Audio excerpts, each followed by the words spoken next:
भारतीय स्वतंत्रता युद्ध के उत्साही सेनानी, देशभक्त वीरों के दल की तुमने की अगुवानी। ब्रिटिश राज्य की जड़ें उखाड़ देने की तुमने ठानी। दमन चक्र में पिस जाने से की नहीं आनाकानी। श्रीपद सहाय रावत की उक्त पंक्तियां लोधी समाज के एक ऐसे व्यक्तित्व को प्रतिबिंबित करती हैं जिसे समाज संत प्रवर, शिक्षा सागर, स्वतंत्रता सेनानी, समाज सुधारक जैसे अनेक रूपों में जानता है। और वो व्यक्तित्व हैं स्वामी ब्रह्मानंद जी। हमीरपुर जिले के ग्राम बरहरा के एक लोधी कृषक माता दी 4 दिसंबर 1894 मंगलवार को एक बालक ने जन्म लिया। उस बालक का नाम रखा गया शिवदयाल। स्वामी जी के बचपन में एक भविष्यवक्ता ने उनकी माता को बताया था, थी भविष्यवाणी संतों की, ये बालक निखरेगा, या तो ऊंचा संत बनेगा या फिर राज्य करेगा।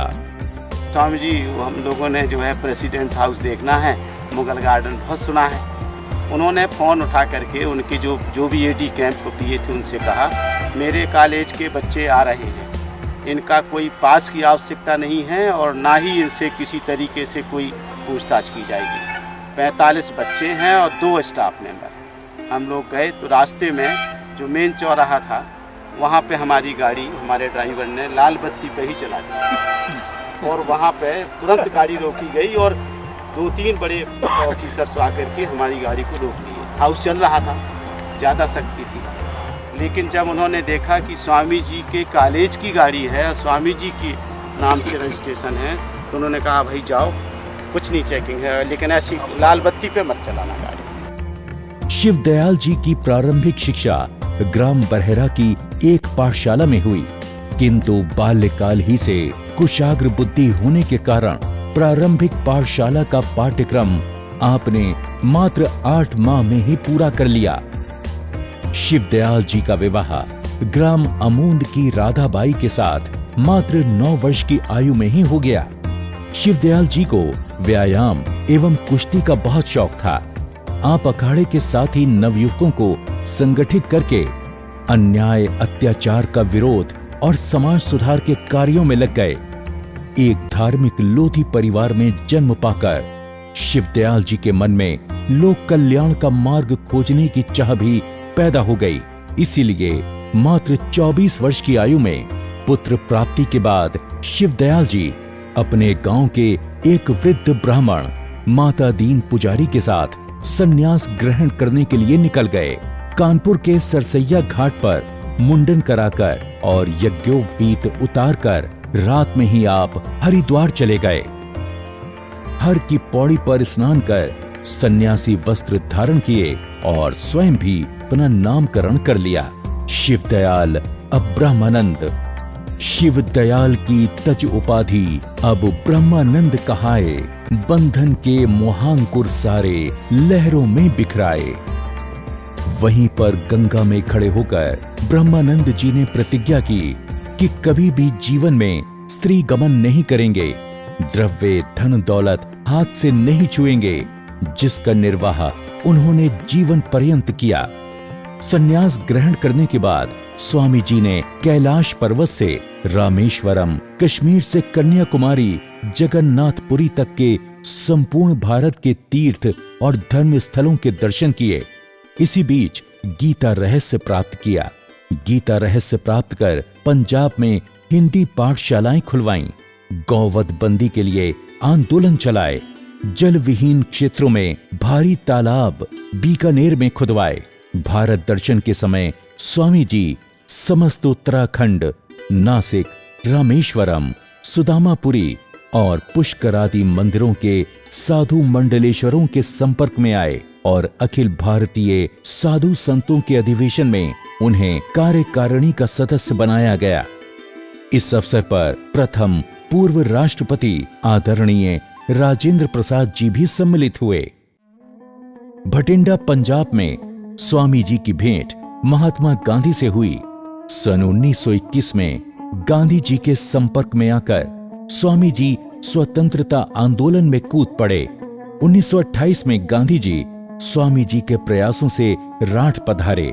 1930 में नमक आंदोलन में आपने भाग लिया और इसी कारण 2 वर्ष का कारावास हुआ। बरेली जेल में पंडित जवाहरलाल नेहरू से भी भेंट हुई। स्वामी जी नेहरू जी की बातों से बहुत प्रभावित हुए और जेल से छूटकर सामाजिक एवं शिक्षा प्रचार में जुट गए। 1938 में नेहरू जी राष्ट्रीय कांग्रेस के अध्यक्ष बने और स्वामी जी को राठ जिला कांग्रेस का अध्यक्ष बना दिया। आप चौथी लोकसभा में जनसंघ पार्टी के टिकट पर और 5वीं लोकसभा में कांग्रेस के टिकट पर हमीरपुर से लोकसभा के लिए चुने गए। 1967 से 1977 तक संसद सदस्य रहे। स्वामी ब्रह्मानंद जी ने हमीरपुर जिले के राठ शहर में अशिक्षा के प्रकोप को देखते हुए उसे दूर करने के लिए सन 1938 में एक कॉलेज की नींव रखी, जो स्वामी जी के अथक प्रयासों से 1960 में बनकर तैयार हुआ, जिसके जरिए अज्ञानता के अंधेरे को मिटाकर ज्ञान ज्योति का प्रकाश फैला। वर्तमान में बुंदेलखंड के अंदर स्वामी जी के नाम से 8 कॉलेज और कई स्कूल संचालित किए जा रहे हैं। शिक्षा में तो स्वामी जी का योगदान बहुत महत्वपूर्ण है। उन्होंने ये राठ तहसील बड़ी क्रिमिनल तहसील मानी जाती थी उस ज़माने में, और यहाँ पे अक्सर बहुत मर्डर और ये बहुत एक तरह से क्रिमिनल बहुत हुआ करते थे। तो स्वामी जी ने देखा कि यहाँ के लोग जो है अनपढ़ हैं, शायद इसी वजह से ये सब होता है। तो उन्होंने जो है एक बहुत बड़ा विद्यालय यहाँ पे खोला, एक नींव रखी एग्रीकल्चर विद्यालय के रूप में। तो ये जो है राठ तहसील जो है धीरे धीरे शिक्षा के मामले में काफ़ी आगे हो गई, और आज हमारे यहाँ के बच्चे जो है स्वामी जी की प्रकाश से जो है बहुत आगे तक जाते हैं। और इसी विद्यालय से बहुत सारे IAS PCS और डॉक्टर इंजीनियरों की तो गिनती नहीं है कितने लोग निकले हैं। मैं ग्राम सयावरी राठ जिला हमीरपुर का रहने वाला हूँ। स्वामी जी ने हमारे क्षेत्र में बहुत विकास किया, शिक्षा के बारे में जितना विकास किया है आज तक कोई कर ही नहीं पाया है। उनके डिग्री कॉलेज और उनकी बहुत बड़ी और सांसद भी रही अब हमारे क्षेत्र के। इन्होंने एकदम पूरे क्षेत्र का विकास किया। शिक्षा यहाँ पर 0 थी और इन्होंने बहुत कार्य किया। आज तक कोई कार्य करने को लिए ऐसे पैदा भी नहीं हुए हैं। स्वामी जी बहुत गर्व की बात है, स्वामी जी ने बहुत अच्छे कार्य किए। तो हर व्यक्ति उनके अपने फोटो बनाकर रखे हुए और उन पर रोज अगरबत्ती लगाकर और उसको नमन करते हैं। स्वामी जी एक हमारे क्षेत्र में भगवान का कार्य कर गए जो आज तक कोई नहीं हुआ है यहाँ पर। 13 सितंबर 1984 को स्वामी जी पंच तत्व में विलीन हो गए। हमीरपुर का ही नहीं अपितु समूचा बुंदेलखंड का लोधी समाज स्वामी जी द्वारा किए गए रचनात्मक एवं सामाजिक कार्यों के लिए सदा ही उनका ऋणी रहेगा। 17 जून 1999 को उत्तर प्रदेश के तत्कालीन मुख्यमंत्री श्री कल्याण सिंह जी ने उनके जन्म स्थान पर उनकी मूर्ति स्थापित की और उनकी जन्मभूमि बरहरा का नाम बदलकर स्वामी ब्रह्मानंद धाम और मौदहा बांध को स्वामी ब्रह्मानंद धाम के नाम से विभूषित किया।